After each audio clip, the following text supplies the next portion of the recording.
All right, good evening. Welcome along to SEFC Fan TV and another Sunday bunch with the lads live. Joining myself, we Philly tonight, we have the Mad Mistake, we have Dino, we have Michael Bowers, we've got Jacob Kirkbride, and we have Sean Middleton. It's the lads are back. Hello. Woohoo! Now, a couple of things before we start. Got to say a massive thank you to everybody who subscribed to the channel, because yesterday we hit 4,000 subscribers, and it is a massive thank you to the Mad Mistake who did a live stream for us on our channel yesterday, which took us beyond our 4,000. So a massive thank you to him. Big round of applause for the Mad Mistake. Well done. Thank you very much. Well done, Gary. And well done. Thank you to you lot for hitting 4,000, and the road to 5,000 now begins. We are live, so we're on the live chat. If you want to join in with the show tonight, get yourself on there and join in. Say what you have to say, and we'll do our best to respond to you. I want to start then. Yesterday, Swindon Town 0, Sunderland 2, and I want to start with a tweet what went onto Twitter. Kev Muse, and his tweet was, "Even Dino can't moan this week." So 2-0 win. Dino, what did you think of that then? Well, I mean, I did say we'd keep a clean sheet. I predicted 1-0. So I did think we'd keep a clean sheet, but it was all about if we were going to turn up on the other end. And to be fair, when I seen the team sheet and the formation, obviously everyone had the same reaction. Charlie WYKE up front. Oh my God, what is that? What do you have to do to not have Charlie WYKE playing up front? But to be fair, the bloke actually played really well. He won headers. Don't get us wrong, he couldn't dribble the ball. Like every time he tried to dribble past someone, he got tackled. But he was winning headers. He was holding the ball up quite well. He actually got a goal. And when he scored, I had to take another look. And I was like, was that Charlie WYKE scoring there? I mean, where the defence was, I do not know. But give credit to Charlie WYKE, he got away from his marker. I mean, it's good enough saying, oh, where was the defence? Charlie WYKE lost his marker, and it was actually a good finish, because normally we don't associate with him scoring volleys or getting to the front post to score a goal. So well done, Charlie WYKE. But it still stands. I still don't rate the bloke. He scored one goal. He needs to keep it up to make us change his mind. The first half was a bit of a bore, to be honest. Like, apart from Ledbetter's halfway line effort, which nearly went in. Second half, to be honest, we controlled the game. I'm not going to say Swindon didn't turn up. I think Swindon turned up. I just think we nullified them. And I think Phil Parkinson has actually found a formation what might actually work, a 3-5-2. I think it might work, but I think Maguire shouldn't be up front. I think obviously it should be Greg or Graham, or both of them. Drop WYKE, in my opinion. He scored, but I mean, it means nothing to me. He scored a goal, well done, but it's only one goal. But for me, good performance. I think we nullified Swindon. Swindon tried to do something. I think we nullified them. And like you say, Willis got injured. That's really bad for her.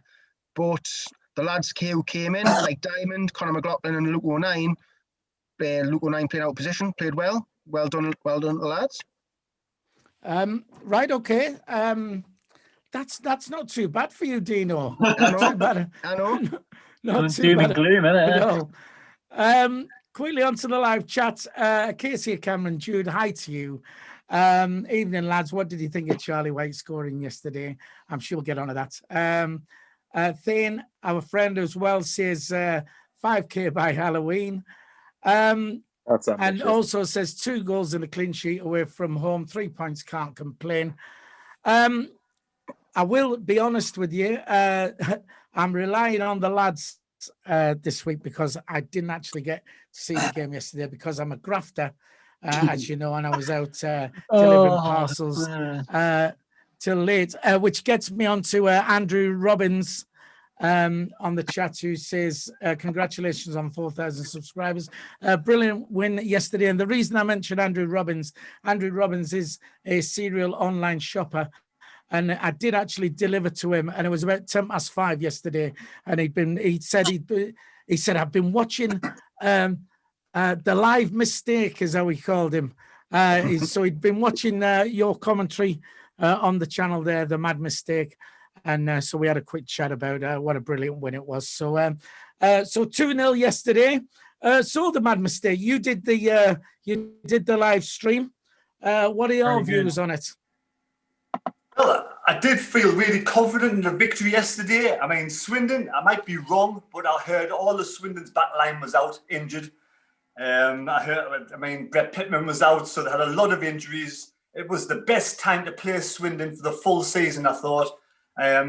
So I expected a victory, nothing less than a victory. We have to win these games against Swindon and the likes of Crewe. No disrespect to the teams, but if we want to get promoted in the top two, we've got to take 3 points from nearly every single match this season. Now, I think, personally, people are getting carried away with Charlie WYKE. He scored a goal my dad could score. But I'm going to give credit where credit's due. He was in the place at the right time. Swindon's defence were all over the place because it probably wasn't even the main defence that was there. Probably 4 midfielders or something that was there instead. But I thought good performances from Ledbetter. I thought he played a really good match in the centre of the park. He did really well. Scowen was all right. I thought Bailey Wright was fantastic at the centre-back. I thought Luke O'Neill can play anywhere in the park and perform. I mean, we've got an absolute gem of a utility player there. The only position he hasn't been in so far, I think, is a goalkeeper. And he'd probably do a good job there as well. I thought Conor McLaughlin was okay. It wasn't amazing, but his first game back. It's a big shame Willis has been injured, man, because if the 3-5-2 system works, we're going to need 3 centre-backs that are going to stay fit. And if we keep losing the way we're losing centre-backs, we're going to struggle all season getting 3 centre-backs. I thought Maguire had an exceptional game as well. I thought Maguire did really well. I wouldn't rely on Charlie WYKE for the full season, playing him up front all the time. But I mean, overall, it was a good performance. It's what I expected. I thought it was a bit of a boring game, to be honest. I thought we needed the goal coming from somewhere. Gooch was good on the left-hand side. And at the end of the day, I'm happy with the win. And I'm not going to slate off Charlie WYKE too much because, let's face it, in his lifetime, Charlie WYKE has done exceptionally well to get to the level he's at. It's took a lot of dedication, a lot of obviously hard work. He's trained really hard to get to that level, but that level is the maximum he could possibly be at. Even League One could be too high for Charlie WYKE. So give credit where credit's due. He's done really well to get to that level. He just won't make it any higher. But I wish the bloke all the best. I hope he scores a hat-trick every single game he plays, but it's not going to happen. But at the end of the day, we got 3 points. That's all that matters. And that's all I want to say. Right. So nothing special you thought about the game. Right. Well, as I've just said, I didn't actually see the game. However, Andrew Robbins, of course, the serial shopper, said he would rest Willis for Tuesday and keep him for Pompey. Now, am I right to assume that Willis got taken off, didn't he, injured and ended up on crutches? I have got that right, haven't I? Yes, he did. So I think there's a good shout that we will actually rest him on Tuesday, I would imagine. I think he'll be rested for a while. So, and he was on crutches apparently, wasn't he? So that doesn't look too good. But 2-0 away from home, clean sheet. Michael, what do you think?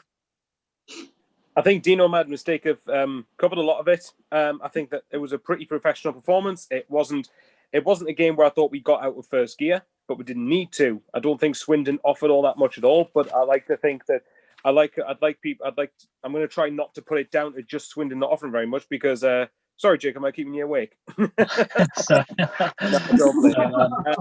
Pretty shy.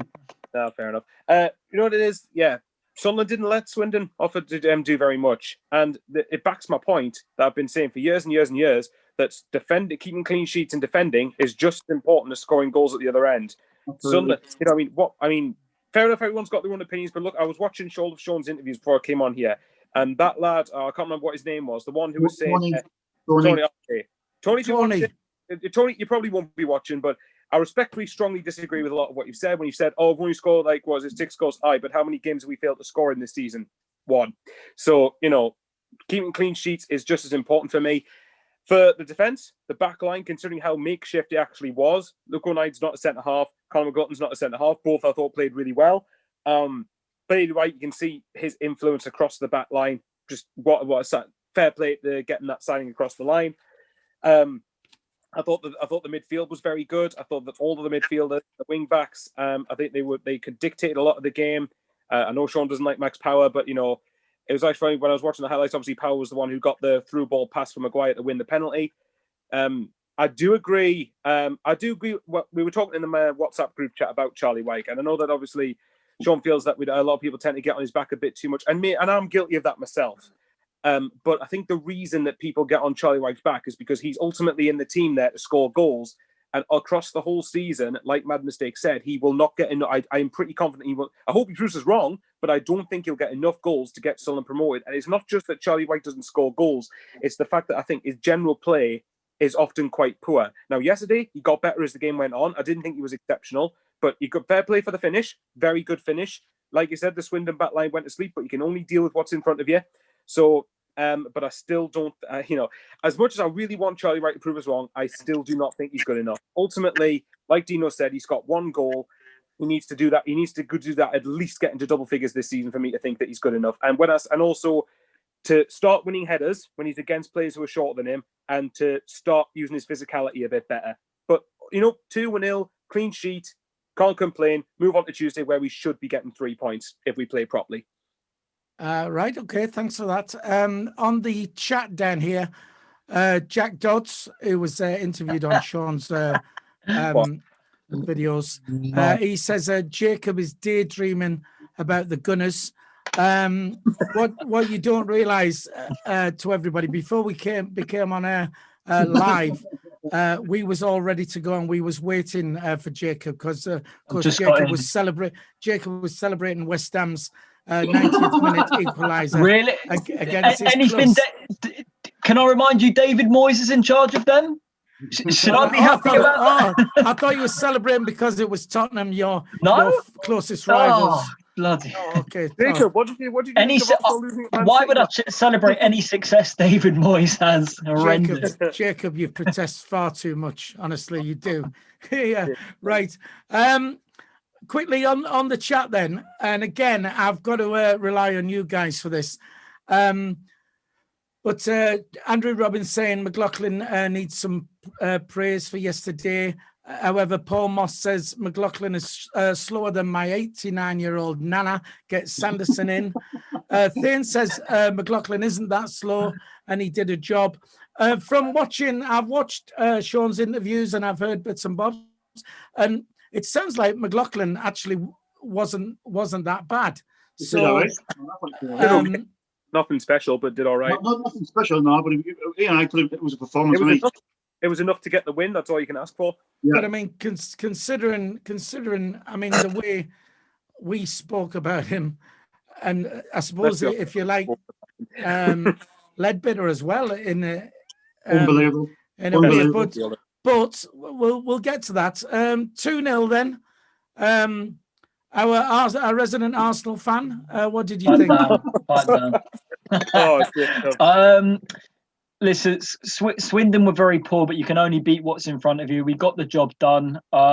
Overall, very controlled performance. Charlie WYKE took his goal very well, but the marking was absolutely horrendous. I'm not going to lie, but I thought it's a worry that Jordan Willis did come off injured, but I must say credits where it's due to Jack Diamond when he came on. I thought a very good performance. Every time he got the ball, he wanted to go forward with it, wanted to make something happen. There was a moment on the counter attack towards the end of the game where he was driving towards their box, and it was Charlie WYKE who ended up just slowing the momentum of the game down and trying to pass it back, which was quite annoying. But listen, Charlie, he got a goal. He was on the pitch as the main striker, and it's a striker's responsibility to get the goals at the end of the day, and he did do that yesterday. So 3 points onwards and upwards. Swindon were poor, but you can only beat what's in front of you, and only one goal conceded from open play this season, and defence very solid, and things are looking good at the moment. All right, fair dues. Am I sounding like a Dalek again? Am I all right there? Just slightly for a second. You did for a second. That's all right.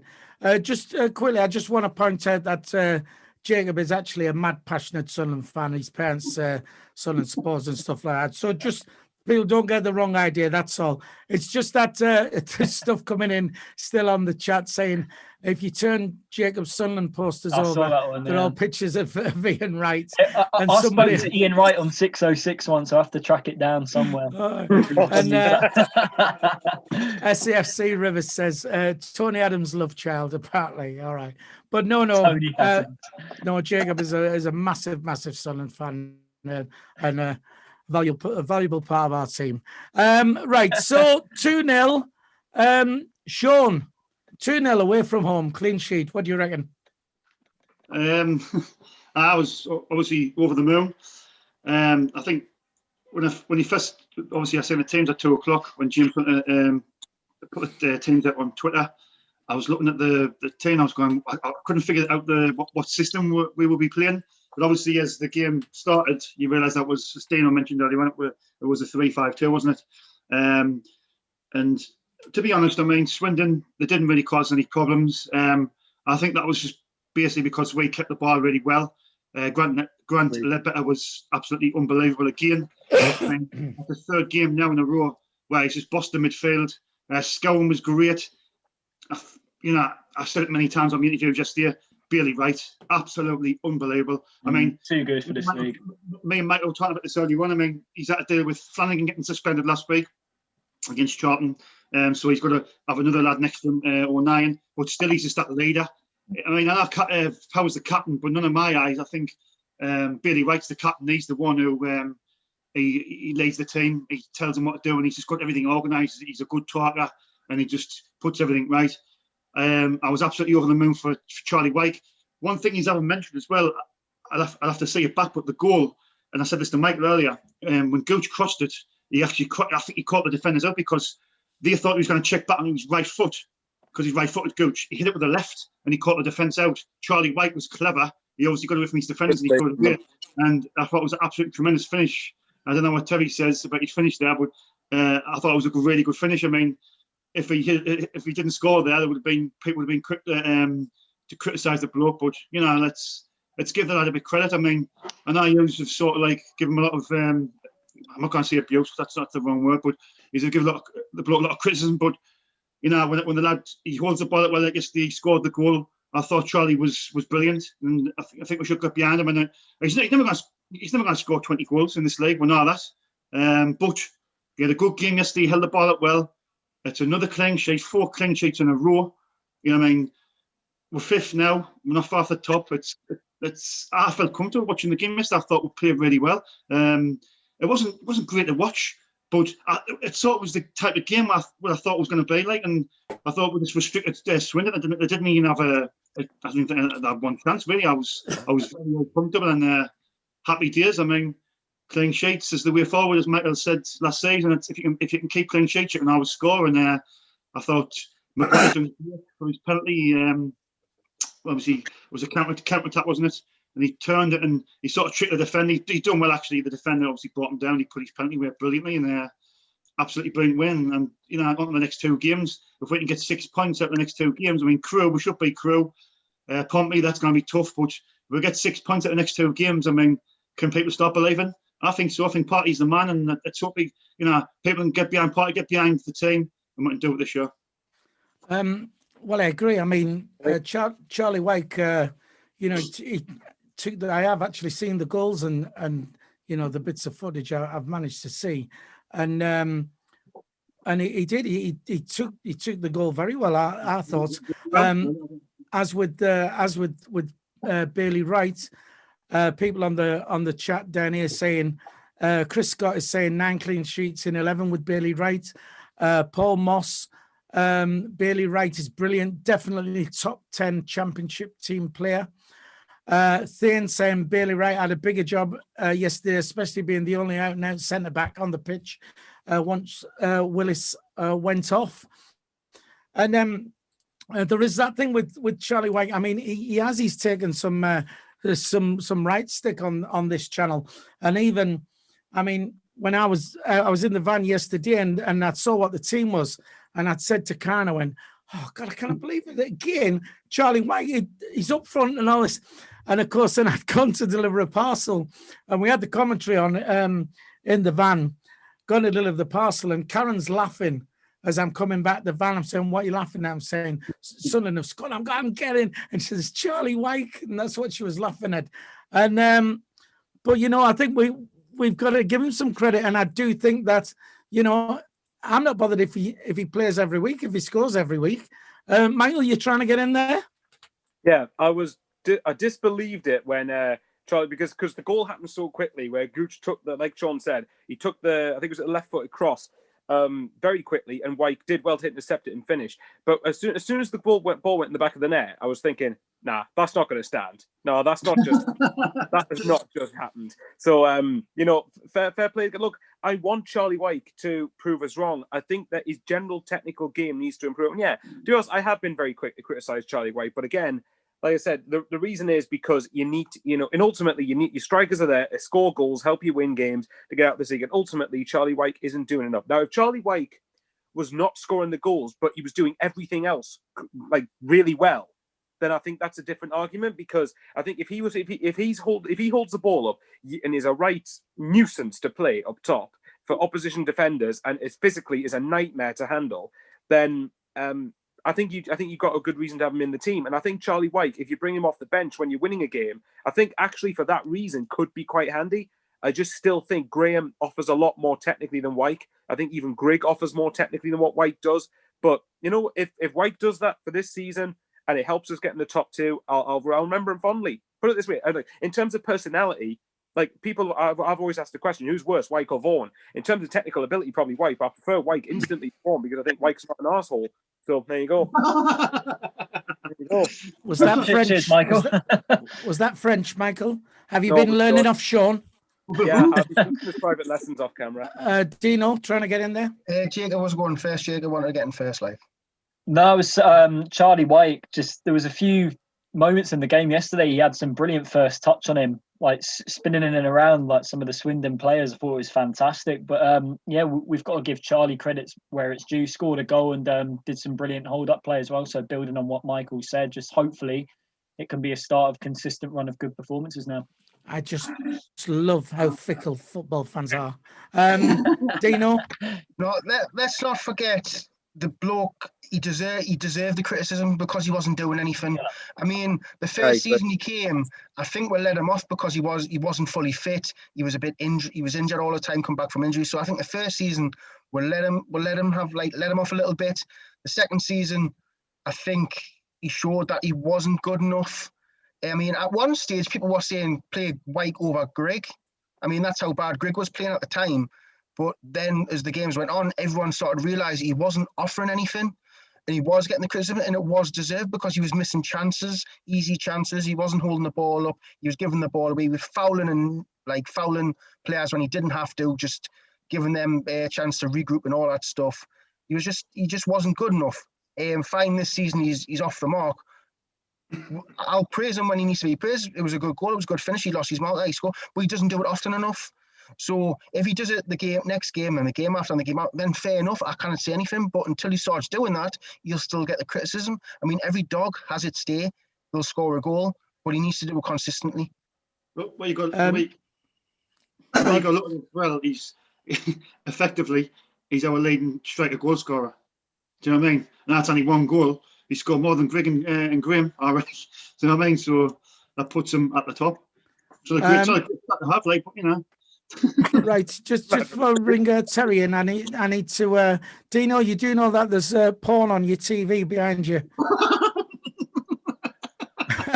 Any checks? I thought you'd catch us, dirty bastard. The man mistake. You're trying to bad mistake trying to get in there.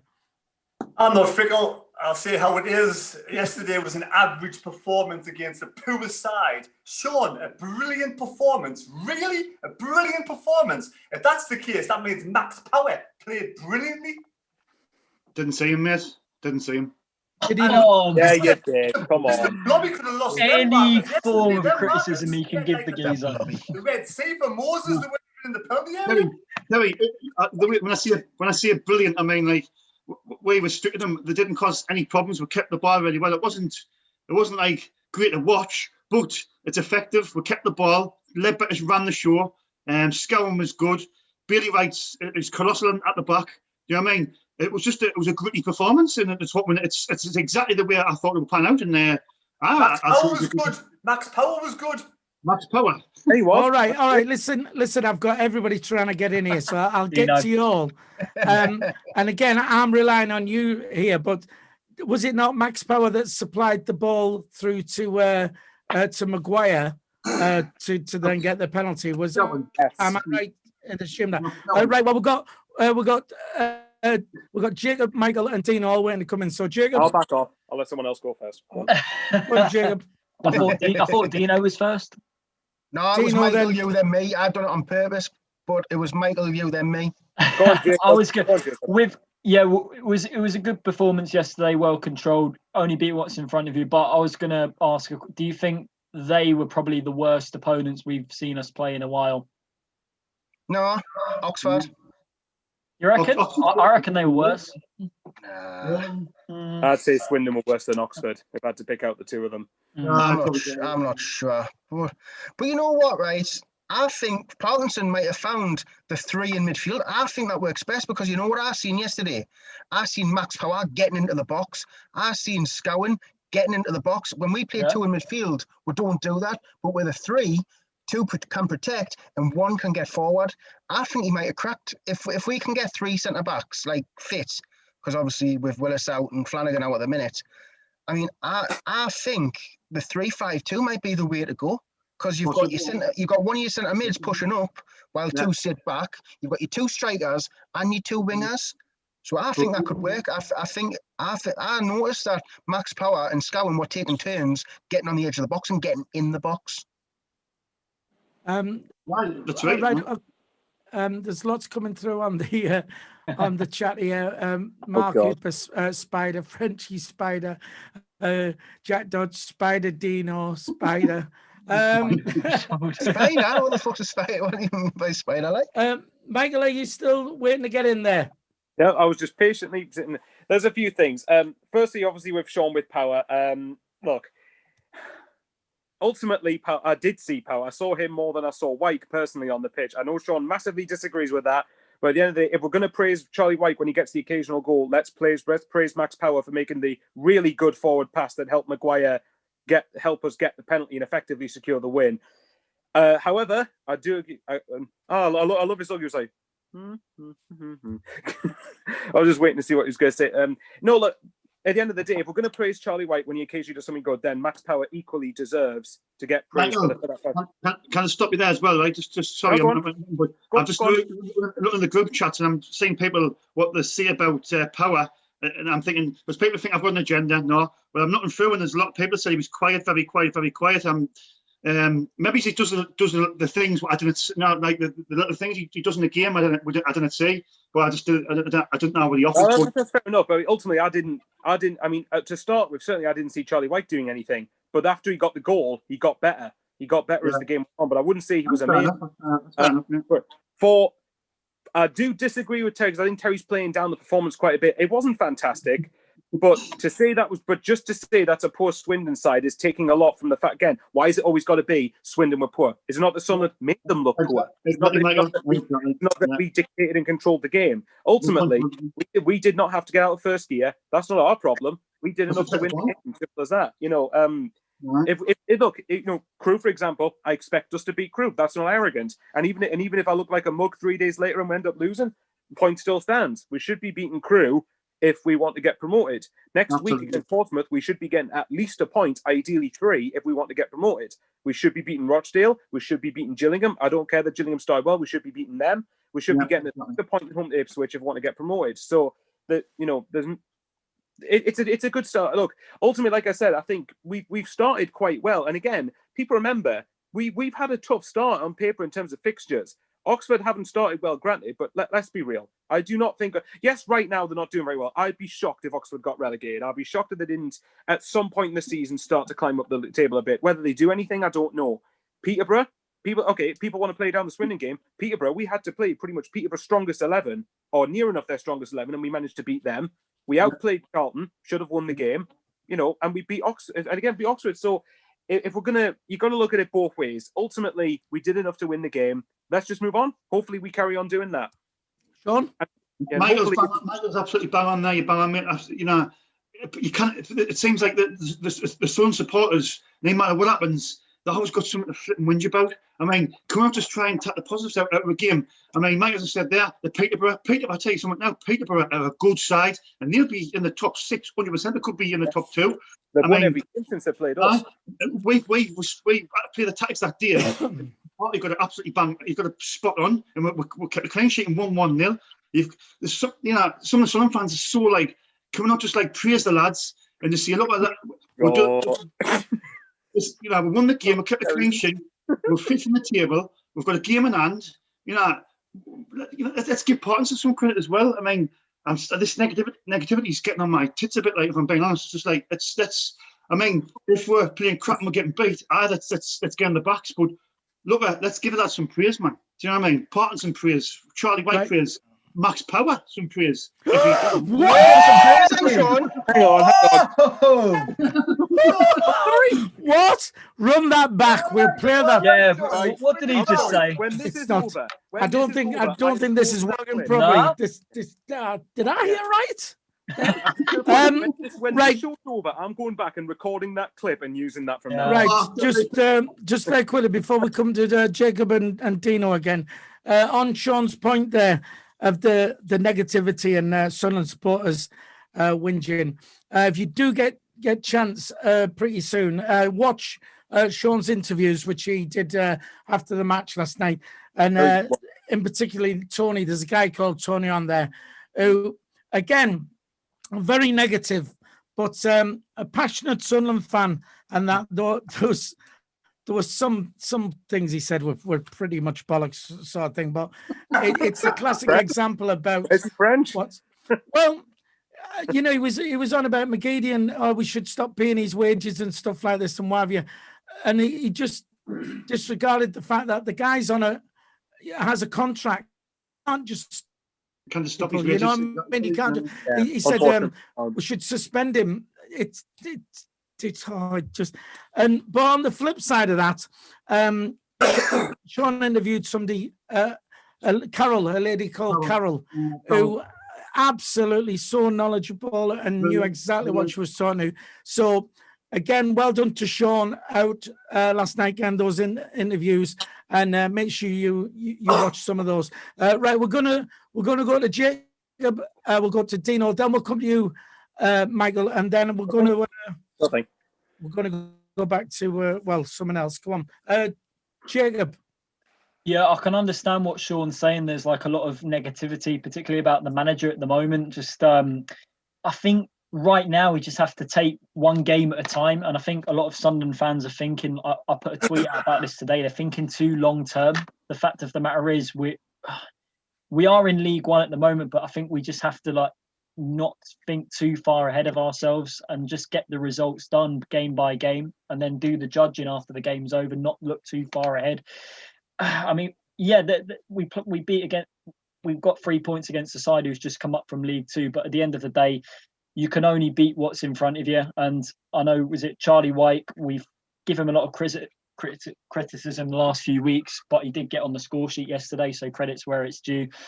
But at the same time, my concern is Parkinson did the same last season, where he persisted with a formation, and then we went on a fantastic unbeaten run, but eventually teams started to tactically figure us out, and then we started to lose that momentum. My main fear is that could happen again, and that's considering we're so early on in the season. If we don't address these problems now, then we're never going to address them. But right now, I think we should just be pleased that we are picking up 3 points. And I think Parkinson, he did change it up a little bit yesterday because there was a few injuries in the squad that forced him to tweak the formation a bit. But I think when we do have a fully fit squad, I think we do have to play to our full potential and play the best team we possibly can. But like I said, yes, we were playing against a side who's just come up from League Two, and we should be beating a team like Swindon with the players they had. So yeah, right, early days still. Right.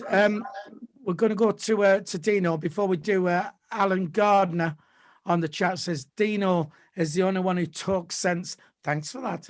And it's the most realistic, but all entertaining. Great show, lads. So Dino, who's the one who talks the most sense on this channel, what do you have to say? I just try to look at things in realism. Do you know what I mean? Like, I try not to fantasize about what we can do. I'm kind of realistic, but on something what Michael says, he expects it to beat Rochdale, expects it to beat Gillingham. I'm not being funny. A team like Gillingham at the minute would look at that game and say, we can beat them. I think every other team who we come up against says, we won 3 points today. No team should really go, well, some teams do set up to try and nick a point when they're desperate. But for me to say we should be beating teams like this, that and the other, we don't have any right to win, because then we'll be thinking the same thing. We should be beating these. And it's a bit naive, because that's when you get the hump, that's when you get angry, when you expect to win, but you don't. Any team in this league can beat each other, and that's been proven since Oxford are bottom of the league at the minute. Teams like Gillingham are in the and that's only 5 games in, but the beating teams, what they shouldn't. Like, other teams will be thinking we can beat Gillingham, and Gillingham have turned them over. So I don't think you should get in that mindset of thinking we can turn every team over, because you can have a bad day. Tactically, you might get figured out. You might give away a sloppy penalty in the last minute. Things like these. So I wouldn't say, don't be like, we should expect to win every game, because it won't happen. Go into every game thinking you can lose. There is a way you can lose. That's just what I say. Sean, we'll get to you in a sec. We're going to Michael first. Alan Gardner, who made the comment about Dino, says, just my opinion. Alan, we wasn't having a go at you, mate, and everybody's entitled to their opinions. That's exactly what won on the channel. Speak your mind. Have your opinion. Everybody's opinion matters. It is your opinion, and so we appreciate that. So I don't think we was getting at you, even if we don't agree with you. Right, Michael. Then we'll go to Sean, and then Mad Mistakes when to get in. Okay, Dino's absolutely spot on. I think if Sunderland approached every game with, we'll beat these, yeah, we will absolutely get beat. However, just because you don't have a God-given right to win these games does not mean the expectation shouldn't be there. The expectation absolutely should be there to win these games. If we want to go, ultimately our aim is, it was something to what I think Carol said on the interviews. The one thing I disagreed with her on when she said there's never an expected win. With all due respect, Swindon should be an expected win. There are games in this league that should be expected wins. And if we don't achieve them, then we are going to critique it, which is fair enough. Our expectation and aim and only acceptable outcome is top 2 and automatic promotion. To do that, I expect to go to Gillingham and get 3 points. And I'm not saying we're going to. And ultimately, I don't expect to turn people over, hence why I defended the tactics against Peterborough. If I expected to turn everyone over, I would have expected us to be swashbuckling against Peterborough, but we would have lost the game if we'd done that. So there's nothing wrong with me for having expectations there. Like, if I put it this way, if we've got no divine right, well, that's the case, then we shouldn't be disappointed. We shouldn't be upset then if we don't beat Crewe on Tuesday night. We shouldn't be upset if we don't beat Rochdale. We shouldn't critique the team if we don't beat Gillingham. We shouldn't critique the team if we don't beat the teams, if we didn't win yesterday. I get what Dino's saying. Realistically, we aren't going to win every game, and we know we're not going to win every game. I'm Mr. Clean Sheets. I'm not expecting us to keep clean sheets every game, because I know we will eventually concede goals from open play. It's just human nature. It's natural. But it doesn't mean, and this isn't directed at Dino, it's just the general narrative that why all of a sudden, just because we don't have the God-given right, why does that all of a sudden imply that the expectation shouldn't be there? Like, it absolutely should be there. Ultimately, we should be expecting to go up. Now, ultimately, like what Tony said in the interview, like what Sean was saying to Tony in the interview is spot on. We are in the 3rd tier. We do, to an extent, we need to realise where we are. However, it doesn't mean, we need to realise we're in the 3rd tier, so therefore we're not going to expect to get promoted. With all due respect, that's garbage. So, we should be expected to go up. But Michael, don't forget, there's another 4, 5, 6 teams who are actually saying we should be going up, but there's only 3 teams who can go up. Do you know what I mean? No, that's there true, might even be more. There might be more teams thinking, there could be 10 teams in the league saying we can go up. You're absolutely bang on. You're absolutely bang on with that. However, we should still be expecting to go up, but ultimately we should be happy with any less than top 2. All right, look, we're trying to get yellow shorts this week. Listen, we're trying to get everybody in here. Sean again is trying to up our female viewers by flashing his shorts. This time, yellow ones. This time they're very yellow. This time, anytime you want. This time they're a very masculine lemon Lemon. colour, Lemon. which is moved away from his pink. Right, go on, Sean, and then the man mistake wants to be in. I just want to obviously what Dana was saying, obviously about us expecting, not expecting, and this happening. I think that's what the problem's been the last 2 seasons, where we haven't beaten teams like your Gillinghams and Bristol Rovers, not being suspectful. Like we should be. Them are the games this season. What will define our season, I believe, is the games where we should be winning. And I know Dino said, well, we've got something right, but to be honest, Dino, we should be. Not being arrogant or disrespectful, but we should be beating teams like that. And I know we're in the 3rd tier now, not in the Premier League, but like that's the problem that's happened the last 2 seasons, not beating teams like that. That's why we haven't went up, dropping points against teams what we should have been expected to win. Do you know what I mean? And that's for me, that this season, that's what will define our season as well. And I think we're in a good start, but let's not like say, oh, we shouldn't be beating them, or we should be beating teams like that. We should be beating Crewe on Tuesday night, 100%. We should be beating Gillingham. We should be beating Bristol Rovers. We should be beating all these teams. That's just my opinion. And it's not being arrogant either. Mad mistake. Okay, there's a lot of negativity around from fans, but they have a reason for that.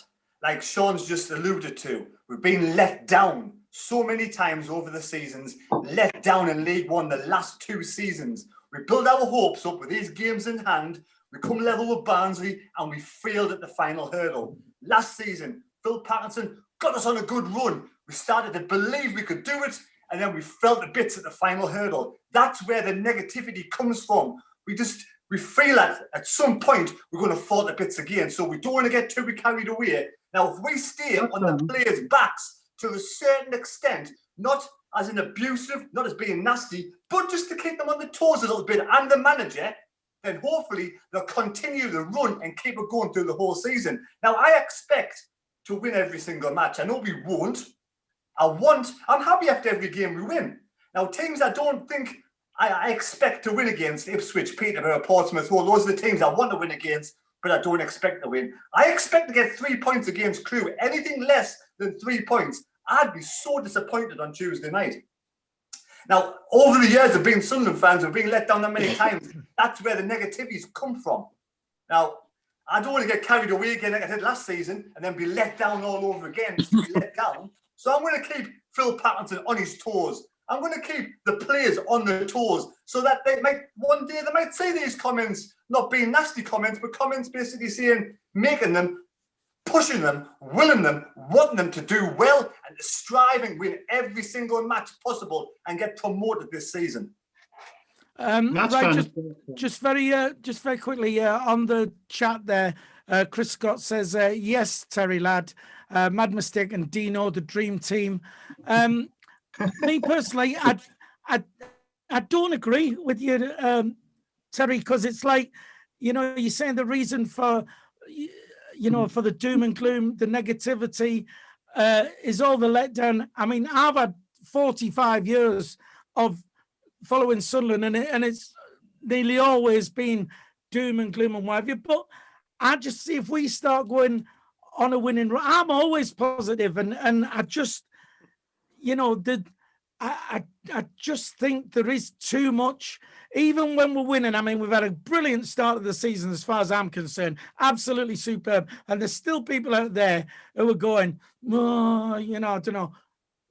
I think it's more cautious. I think it's more being cautious rather than getting carried away and excited. Just be cautious. I'm going to be cautious at the start of the season. If we get 20 games in and we're still unbeaten, still doing really well, top of the table, then exactly we'll get carried away and excited then. And then the players and the manager will deserve all the praise that they get for what they've done.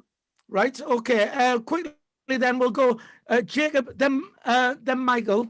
All right, and then I need to move on because we've got to discuss the upcoming game as well. So, Jacob. Yeah, also looking at the fixtures we have, obviously a big game against Portsmouth Saturday, 24th of October. I know Portsmouth have had a sort of a 50-50 start to the season, but at the same time, it is Portsmouth. Like, they're going to be a team who are going to be like rattled up because they're playing us simply because they think that we're still their rivals for some odd reason, but also based on their start to the season as well. Ipswich, Tuesday, 3rd of November as well. I think that's going to be a huge game to look forward to. If we can get 6 points from them 2 games, then I think it's fantastic from the boys.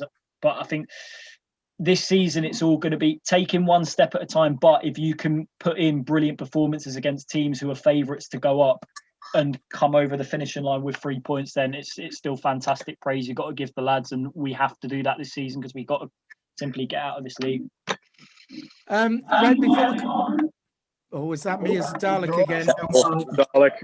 Hang on a sec. Am I back all sexy again? That's that.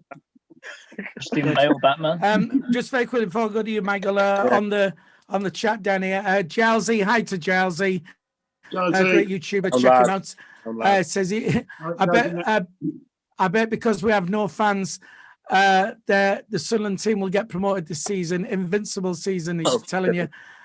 Chris Scott says Philly has been alive since the war, you cheeky twat. He knows he's Sunderland. All right. You're entitled to your opinion.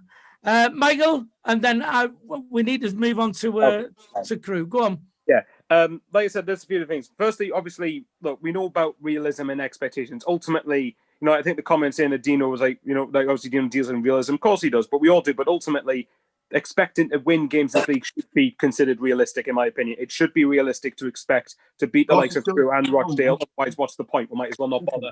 But at the same time, I do agree with my mistake to a certain extent that I'm not getting carried away with the run at the minute. We need to keep it going. We're absolutely aware of that. We have to keep it going if we want to go in the top 2. But that I just think that, like I said a few weeks ago, beat Peterborough. Performance was rubbish. But performance was good against Sean, but we didn't win. Like that's the annoying. It's stuff like that annoys me. Where one game it's okay to criticize performance. The next game, forgotten about the performance. We're just looking at the result. I just ultimately I get why people do it. We want to. It's out of desperation. We want to go up.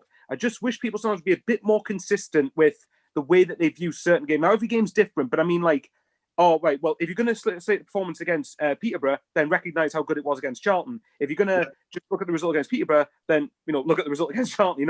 It's different. It's all different things. But, yeah, we all want the same thing, ultimately, which is to go up. Sean, you was looking kind of angry there. Have you got anything to say? And then we'll do Dino. Then we have to move on, right? Go on. Yeah. No, I got Sean? Dino. No, right, Dino.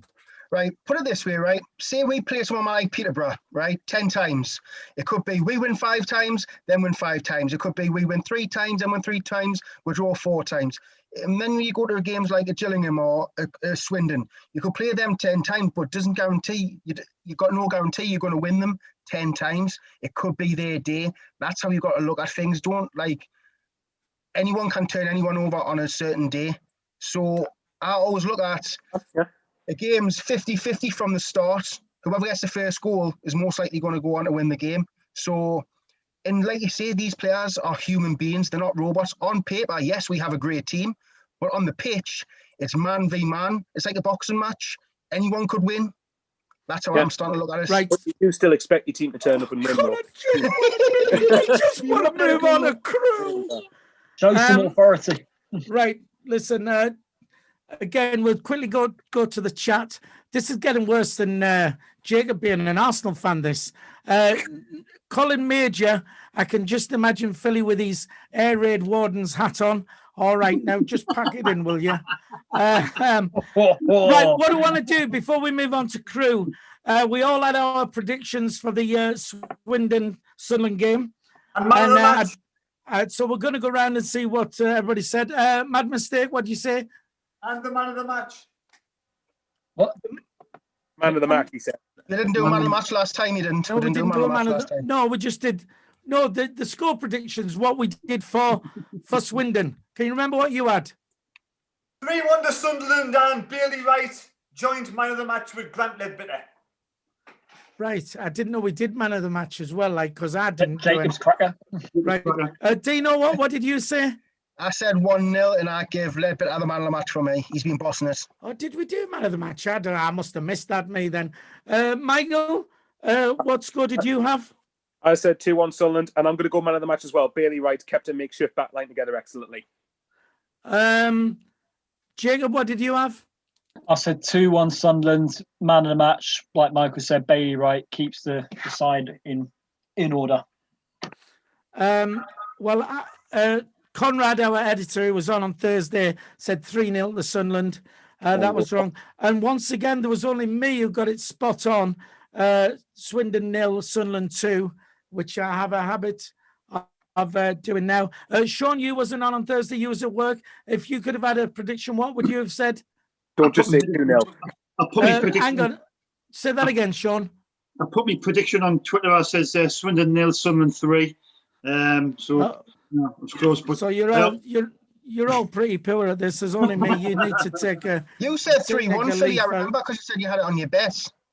3-1 did. Oh yes, I did. Right. I must have read. Must be me. It's me dyslexia. Sorry about that. That's your old age, mate. Old age. Right. All right. Sorry, Phil. Throwing digs tonight. I know. I'll soon be smelling a wee. Right. Right. So on Tuesday, the mighty Crewe. I think Crewe won yesterday, didn't they? 1-1. They drew 1-1. All right. Yeah, right. So, okay. So we're playing Crewe. On paper, again, an easy Sunderland win. But that's on paper. But we've had this start of the season where I think it's hard to knock. I think we're doing brilliant. I want to take your predictions before we do anything. So, mad mistake prediction for Crewe versus Sunderland versus Crewe. Oh, bold, very bold. Very bold. I hope so. Right, so 4-0 for the mad mistake. Dino, hang on, wait for it. 0-0. 2-0 Sunderland. What? 2-0 Sunderland. 2-0 Sunderland. Right, so 2-0. That's pretty good for you. That Dino. Michael. 1-0 Sunderland. It's going to be a similar performance to yesterday, but hopefully we'll do enough as long as we get the win. Sean? I was going to say 4-0, the same as my mistake, but I'm going to go with 5-0. It's too good to be true, this. Nah. Waiting for it. Jacob? Crewe will make it very hard, come up, stick 10 men behind the ball, defend for their lives. So I think it will be like a scrappy 1-0 Sunderland win. 1-0. So nobody as yet has got Crewe to even score a goal. Wouldn't surprise me if it did. So I've got to do mine. I was going to go for 3-0, but you know what? 3-1, aren't you? 3-1. I'm going to go for 3-1. Unlike the 2-0 I had for Saturday, I'm going to change this one to 3-1. So we're all thinking clean sheet. Apart from you. Well, apart from me. Well, I've only done it because you have done that, and you've forced me hand. Right. So, Parky, I know the mad mistake is not his biggest fan, right? And this defensive play and this new formation was saying, I mean, nobody likes the sound of, a defensive team. However, is this the difference between the Jack Ross days when we got all those draws, and we scored every week but couldn't keep a clean sheet. So as much as we may not like a defensive team, has Parky actually got it right? Is he actually the man? Sean, you're willing to get in there first, go on. Me and Mike were talking about this earlier on, and Michael had put in the group chat. He said we drew 19 games under Jack Ross.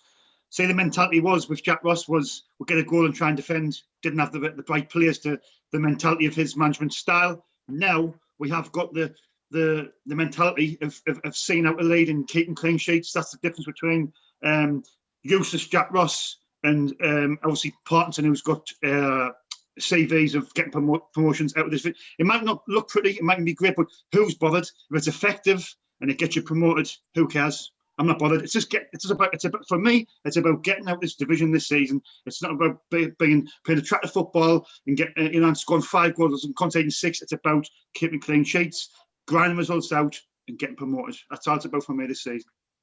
All right. On the chat, quickly, Jack Dodds says, Phil's that old he remembers the last time we played Crewe. Now, can you please all can you just pack in, are we, man? Loves it, Jack, doesn't he? And Mackham Tweets makes a fair point.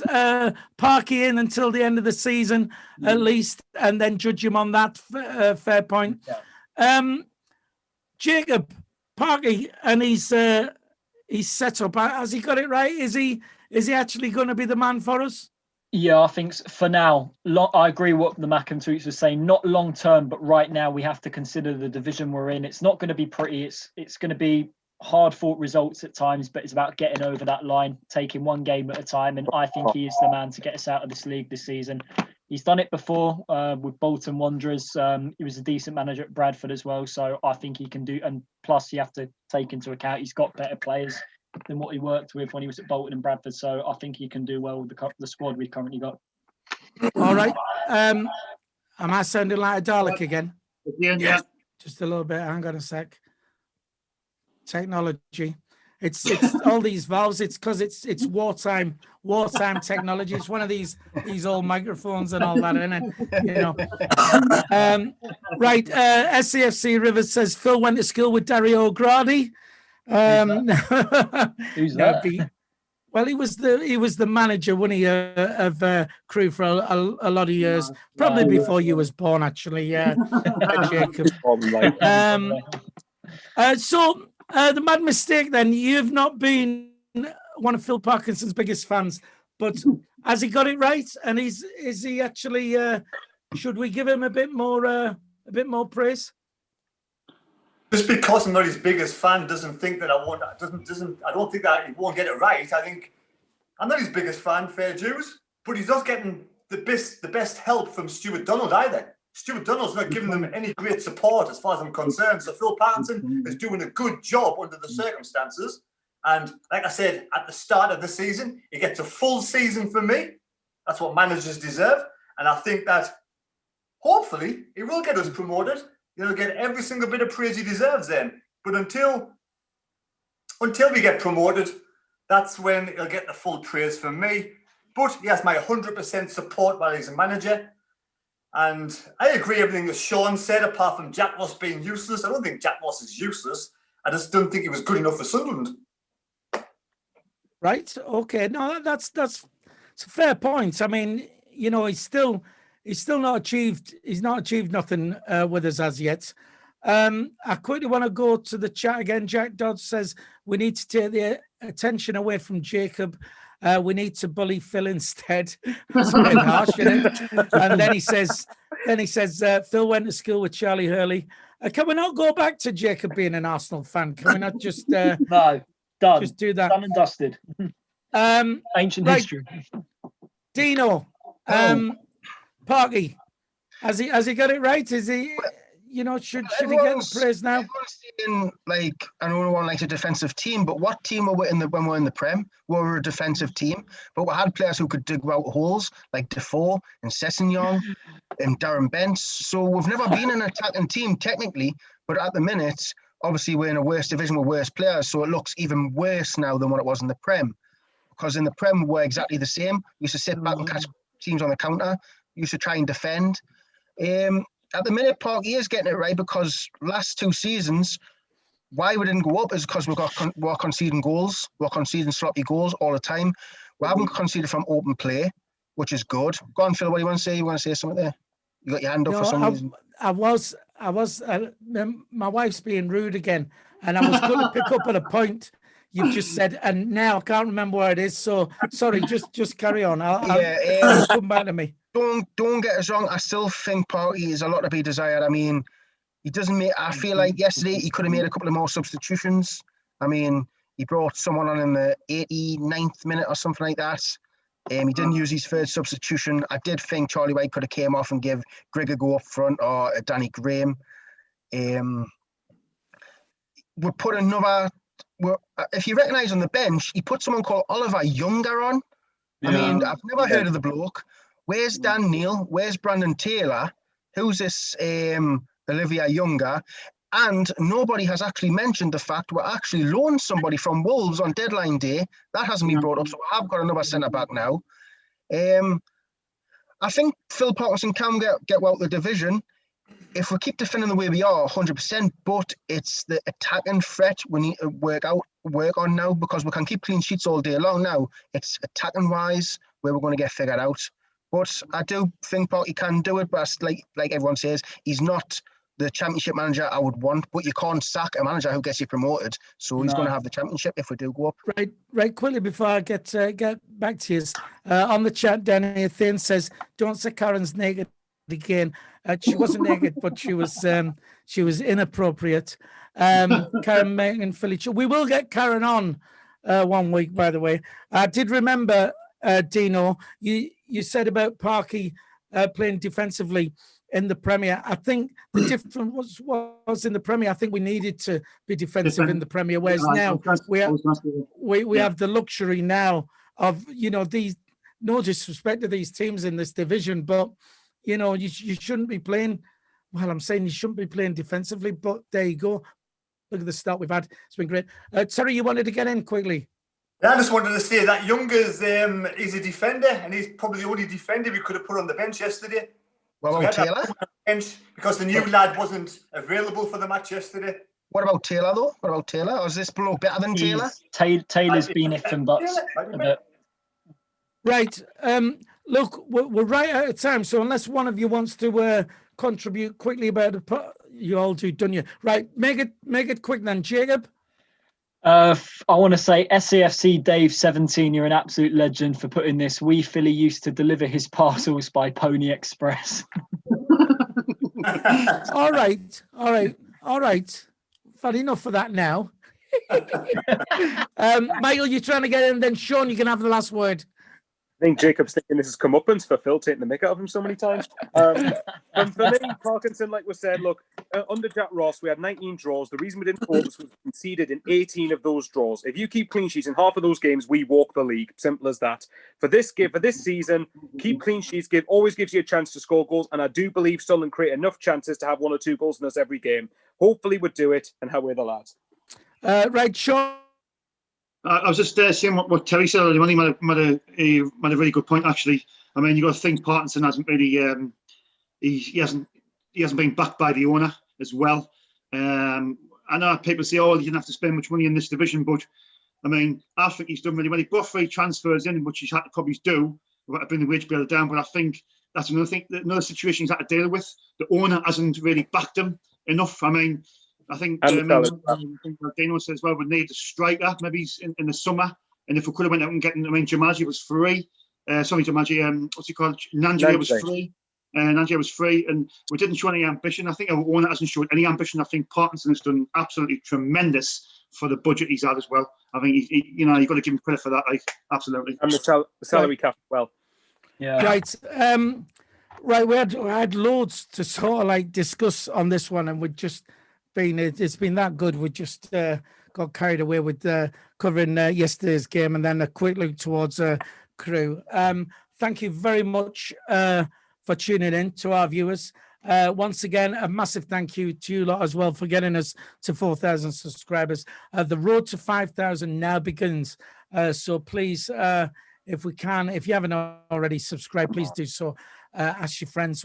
We will be back on Thursday, where we can discuss hopefully, as Sean says, the 5-0 win against Crewe. We can discuss that, and we can look forward to Saturday, which is going to be the match against Portsmouth. So that's what we'll be doing. So from the Mad Mistake, from Dino, from Michael Bowes, from Sean Middleton, from the Arsenal fan Jacob, and the old man, old Father Time, from myself, Wee Philly. We'll see you. We'll see you all. When will we see you? Thursday. We'll see you then. Thanks for tuning in. Bye-bye.